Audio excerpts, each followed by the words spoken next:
Tree down? No, I can't. I want to know why you've chopped the tree down.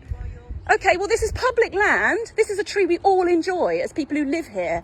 It used to have lots of birds living in it and there was nothing wrong with it. Why have you chopped it down? Yes, they were, because I saw birds in it all summer during lockdown. This is the scene as the last remaining tree in front of the Thanet Indoor Bowls Centre in Cliftonville was being chopped down. Filmed by Thanet Trees campaigner Amelia Gregory, this caused quite a stir, because not only is the tree on public land, the Bowls Centre is merely a leaseholder, but it's also in a conservation area, which means the tree, theoretically at least, is protected. Unfortunately, such destruction of trees and habitats across the district are not unusual, regardless of the climate emergency. And so, just a couple of days later, a number of Thanet Trees campaigners, as well as local politicians and members of XR Thanet, spent their Saturday morning registering their opposition to what they see as wanton ecological vandalism.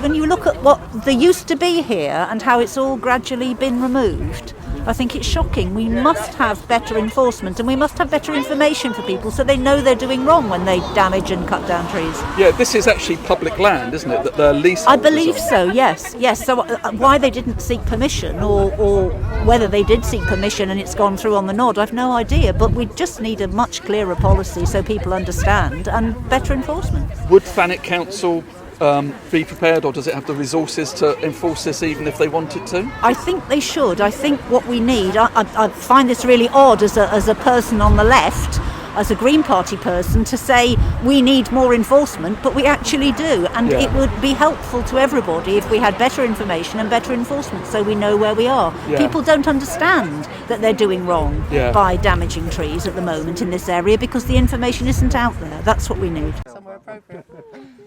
I'm saying to people all the time, we need proper information so people know, and then we need proper enforcement. And actually, in terms of things like litter, for example, the enforcement brings in money such that, you know, it will pay for itself. I mean, not necessarily the tree thing, but as far as planning is concerned, Mike Garner, for example, who's on the planning committee, is constantly on the officers about, we have declared a climate emergency, therefore trees need to be prioritised in planning because that's part of what we're talking about here. Yes. And historically they haven't done that. Not criticising the officers, historically that has not been one of their priorities and we need to make sure it is.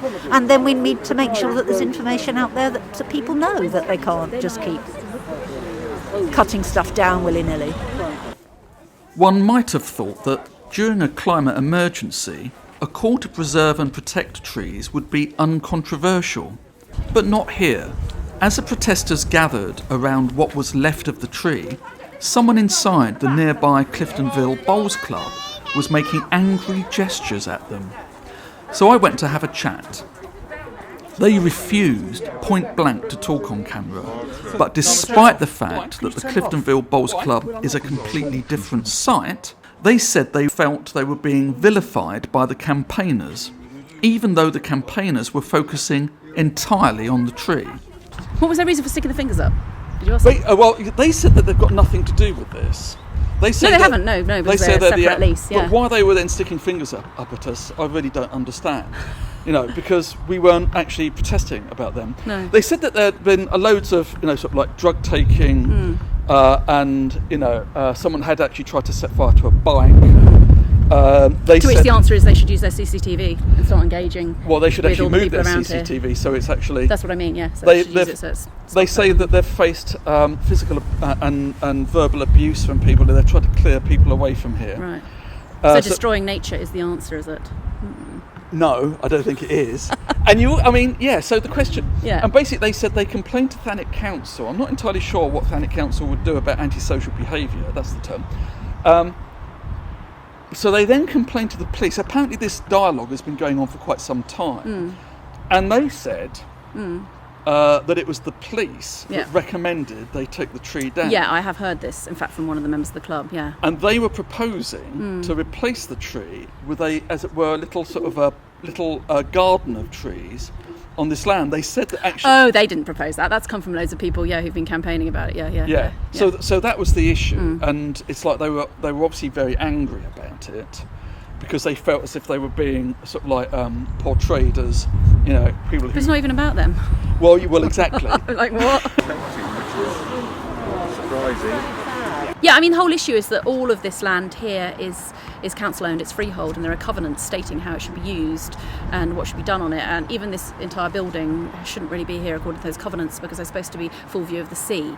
So this is an example of TDC sort of pushing through things that they want to happen and allowing this to be here for the past 30 years, basically with no questions asked. Yeah. And over those 30 years, they've done what they like and what they please. And it's a private company, they make a profit from this.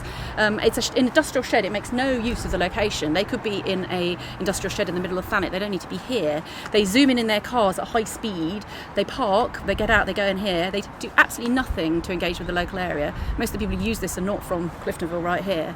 And then they don't care about the environment around it. They just see it as a nuisance without actually engaging with the reasons why there might be problems happening here, and engage with the local community to see what they could do about it, or even just using CCTV to find out what's going on. And instead of doing that, they are just chopping everything down and destroying nature. But the main issue, obviously, of the protest Yes. is the lack of enforcement. And I think that this is a thread that runs through everything that TDC does.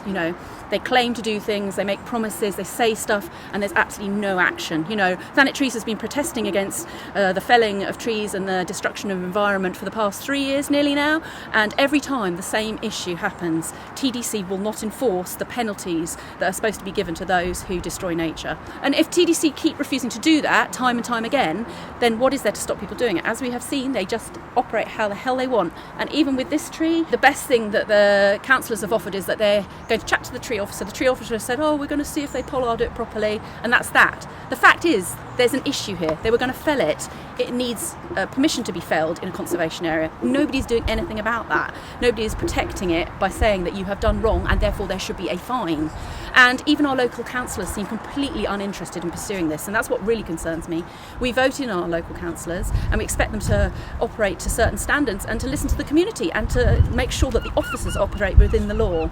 And we had one local councillor come down today. He didn't really understand what was happening. He didn't even understand that this tree was protected. And then we had a few councillors from Ramsgate, which was great, but they're not even from here. So where are our Margate councillors? What are they doing to stand up for the rights of the nature around us? And they've put together this new climate change officer position, and they've got a tree officer, but none of these people seem to be making any difference to the destruction of nature. Part of it seems to be an education thing, in that people, don't seem to understand the value of trees and habitats, full stop, and they also don't know what their rights are, or what is right and wrong. They don't know what the boundaries are, do they? But the fact is that our local council, our local authorities should be doing far more to protect it and to teach people, educate them, absolutely. People should know what their rights are. They should know why this part of nature is they should know why nature is important.